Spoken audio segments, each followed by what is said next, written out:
Hi, my name is Dr. Diallo. I am an academic coach at a local elementary school here in the state of Florida. As a testing expert with study.com, I am here to help you prepare for the FTCE Preschool Education Birth through age 4, which is testing code 007. This problem set covers the subtopic of knowledge of curriculum and developmentally appropriate practice.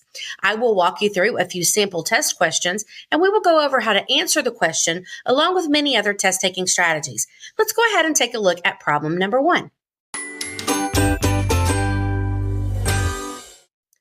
Problem number 1 says, Miss Tay is a preschool teacher of 3 and 4-year-old students.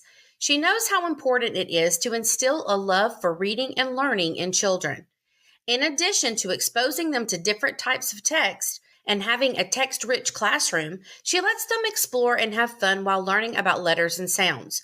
Which of the following is the best example of this type of hands-on learning? The answer choices are: students watch a video about characters from a story they heard, students write their name in a journal over and over, students listen as the teacher reads a story, or students participate in drawing letters in the sand. It's super important that we pay attention to the key words in the question. The biggest thing that we notice here is the fact that it says hands-on learning. So the first choice, students watching a video about characters from a story they heard, there's nothing hands-on about this activity as students are just using their listening and their vision to view the video. So this would not be hands-on learning. The next choice, students writing their name in a journal over and over. Writing their name in a journal is definitely good hands-on practice. However, writing it over and over again, research has shown that this is not necessarily the best way to get a student to write better. So this may not be the best choice. The next choice, students listen as the teacher reads a story. Again, the key in the question is the hands-on learning.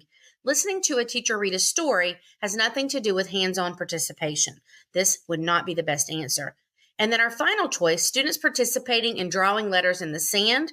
Students are definitely doing a hands-on activity in which they can practice writing their letters and sounds in the sand. And doing this also involves play, so this will most likely create better retention of the activity afterwards. Which of the following is an example of how teachers can accommodate diverse learners on an assessment? The first choice, writing notes for them, allowing students to look up answers, using diagrams and pictures, or creating the same assessment for all students. Well, let's look at the first choice. Writing notes for them is not necessarily an accommodation because you're not allowing them to think through the process. And also, when we look at the question, we are looking for how teachers are going to accommodate diverse learners on an assessment. So writing notes for them on an assessment would not be the best practice. So that's probably not the right choice. Let's look at this next choice. Allowing students to look up answers. Allowing them to look up answers is more of a modification of learning instead of an accommodation, because when you modify the assignment, you're making it completely different from what it is for others. So that's not really a very good indicator of how well the student knows the information. The third choice, using diagrams and pictures. This may be the best choice because using diagrams and pictures is a way to accommodate visual learners in order to help them understand the concept better. And answer choice number 4 says, creating the same assessment for all students. Well, if you're only creating one assessment for all students, then you are not accommodating the diverse learners' needs. So this would not be the proper choice. The only answer then that makes sense is using diagrams and pictures. Which of the following would be an appropriate accommodation for a student who suffers from an auditory impairment? The use of a printed script during lectures, the use of more videos integrated into lessons, the use of a service animal, and finally, the use of Braille or text-to-speech programs. Let's discuss these choices. So the first one, the use of a printed script during lectures. If a student has any type of hearing impairment, any resource, presentation, or lecture can and should be printed so that the student can follow along or at least read on their own without falling behind with their academic progress. This is probably going to be the best answer. However, let's make sure we look at the other choices as well. The next choice, the use of more videos integrated into lessons. Well, if a student has an auditory impairment, they may not hear very well, and so playing the video multiple times is not necessarily going to help them hear any better. This may not be the best choice. The third choice, the use of a service animal. While this may be a nice accommodation to have, this isn't going to necessarily help the student hear any better, and it's probably not going to help them in terms of classroom performance. So this may not be the best choice either. And then finally, the use of Braille or a text-to-speech program. Braille is used for students with visual impairments, not auditory impairments. So this would not be the best choice. Therefore, the first choice is the correct answer, the use of a printed script during lectures. Which of the following instructional strategies involves a teacher demonstrating reading comprehension through reading aloud to their class?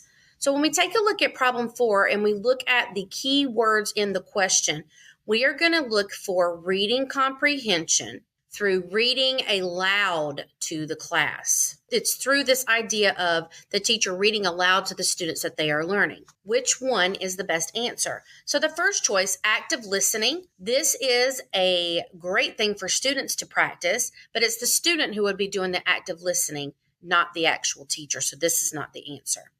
The next choice, modeling.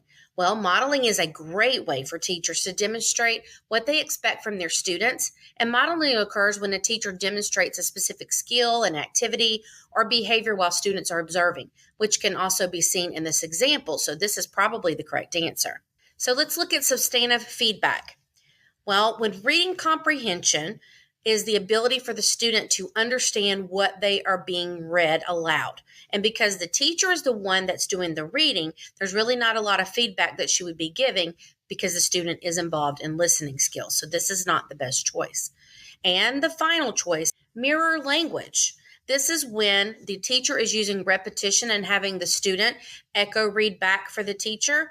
And this is not necessarily the best option either. So for this particular question, the only one that truly makes sense is going to be modeling, because the teacher is able to model for the students what good comprehension and understanding is about. I hope you found that video to be extremely helpful. Be sure to check out more videos on this channel. Please remember to also like and subscribe so you don't miss out on any more of our wonderful video opportunities. You can also get a lot of help from our website at study.com. As a member there, you can access short, targeted video lessons, extra study materials, personalized study plans, and hundreds of practice problems. We'd love to also hear your feedback about your experience, so please be sure, let us know what you think. Best of luck on your test.